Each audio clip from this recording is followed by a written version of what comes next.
Hey everybody, it's Jason Blaha here, and I had someone ask me actually in the Q&A thread this morning, which I just put up, and I'm not going to cover it in the Q&As because it's worth its own video. He asked me, when you say you don't like the Smith machines, you don't think they're a good idea, why exactly is that? So let me put on my +5 out of weaponsmithing, work on skilled up my crafting a little bit, let's talk about this. No, I didn't say I think Smith machines are a bad idea.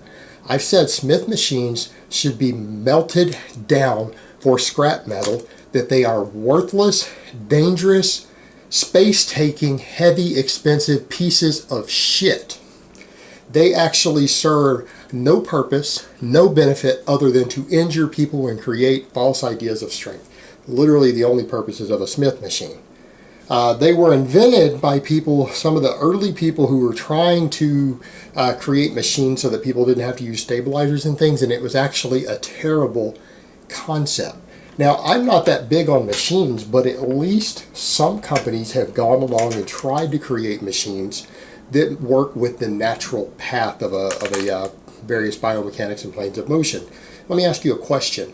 When you deadlift, when you squat, when you bench press, when you overhead press, when you do any of these movements, does the bar move in a straight line? Does the bar move in a straight line? No, it almost always moves in a curve or an S. Almost every single time on every single exercise, because that is the way your body's designed to lift these things. Right? You are not built to lift weights through a fixed track in a straight line. All right? It actually can be harmful on a lot of exercises. It can actually hurt you because you are moving things through an unnatural plane of motion, and it can sideload various joints and things in your body and put stress upon them in a way that could injure you that wouldn't actually happen when you are doing a normal free weight exercise. Now, other companies figured this out long ago. I mean, hammer strength is a perfect example. Look at all the hammer strength machines. Almost all of them move in a curve of some type. And there's at least some design to that curve.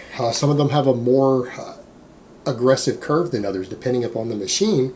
But almost every single one of them has a curve. Actually, all of them do. Why? Because companies like Hammer Strength, even though I think machines are a terrible idea, don't get me started on that, I think they're a terrible idea, at least Hammer Strength took the idea to say, if we're going to design a machine, let's design plate-loaded machines that at least try to simulate the body's strength curve when you move an object. They at least made an effort towards it, right? And I got to give them credit for that. Because if you're going to design a machine, that should be the idea. The problem is, of course, people have different paths depending on limb lengths, everything else.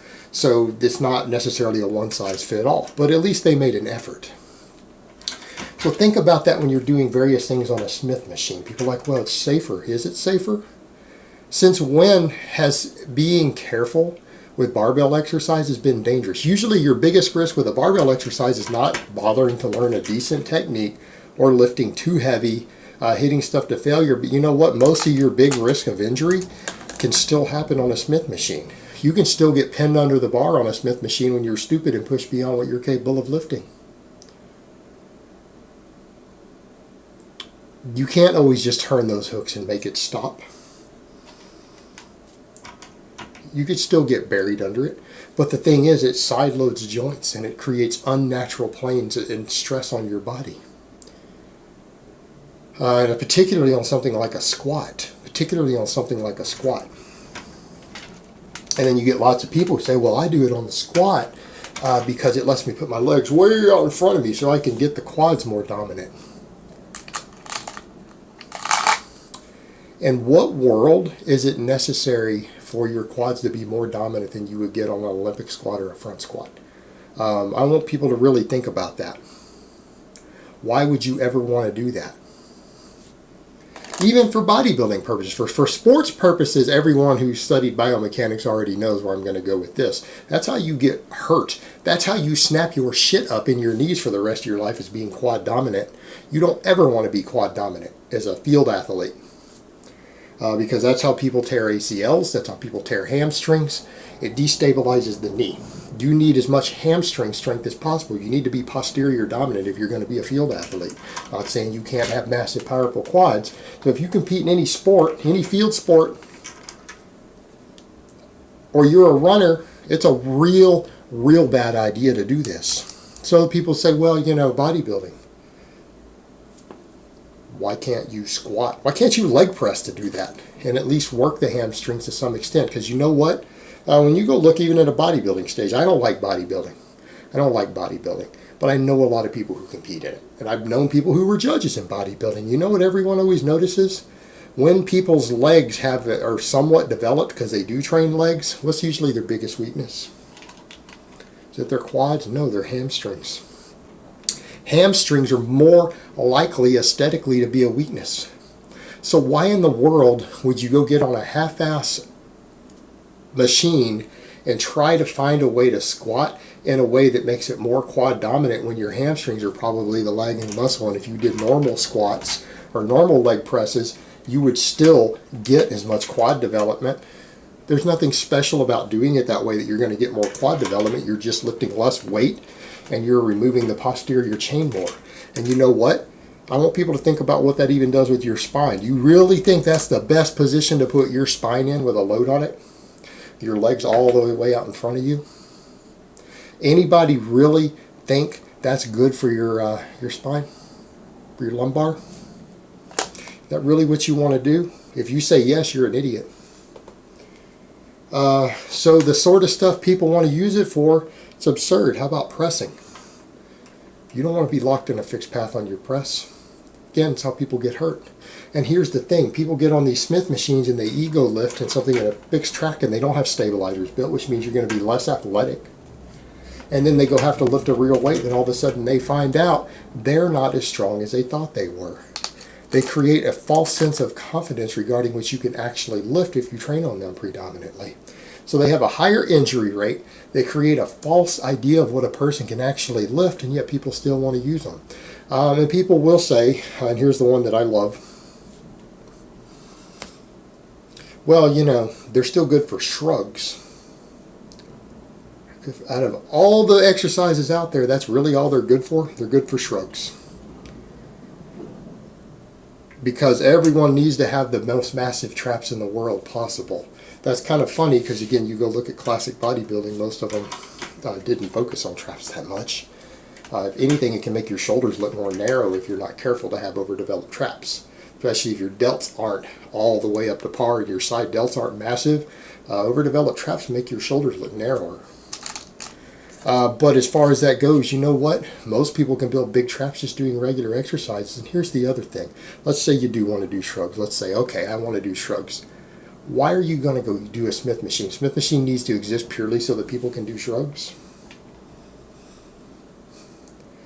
You know, most of the guys I've seen who had the biggest traps possible just did high volume with like 315 on a bar.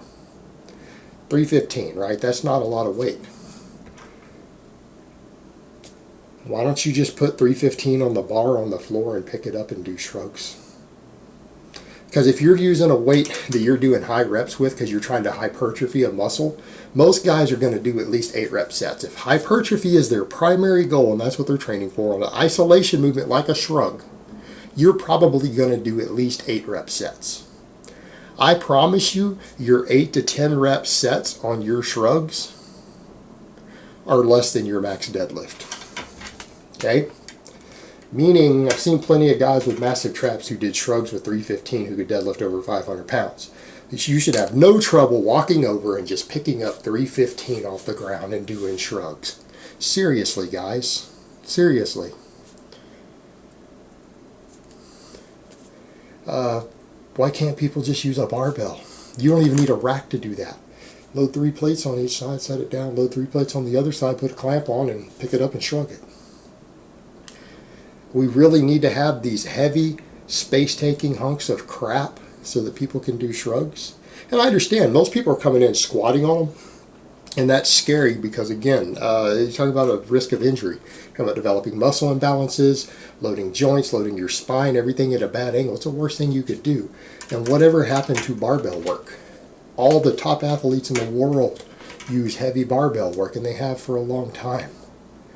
Do you really need to use this machine? Why can't people just squat? Why can't people just deadlift? Why can't you just pick up a heavy barbell and do exercises? Why do people think they need it locked into some sort of track? In fact, the gyms that have it for less money, they could have just put another power rack there. They could have just put a power rack in place of that, and people could do a wider diversity of exercises. They could have saved money and less chance of people getting hurt. No, I really believe that these things need to be melted down. I think they're a detriment. I think they're useless. I think they harm people. They're overpriced, heavy pieces of garbage. And I really and truly wish that gyms wouldn't have them at all. And they really serve no purpose. There's literally nothing that you can do on there that you can't do just as easily or better with a normal barbell, either directly off the floor or inside of a rack. So yeah, I actually hate Smith machines. I'm like Zach De La Rocha with Rage Against the Machine. Arm the homeless. Alright guys, but that's really all I have to say on that today. I hope it's been informative, and I will talk to you guys next time.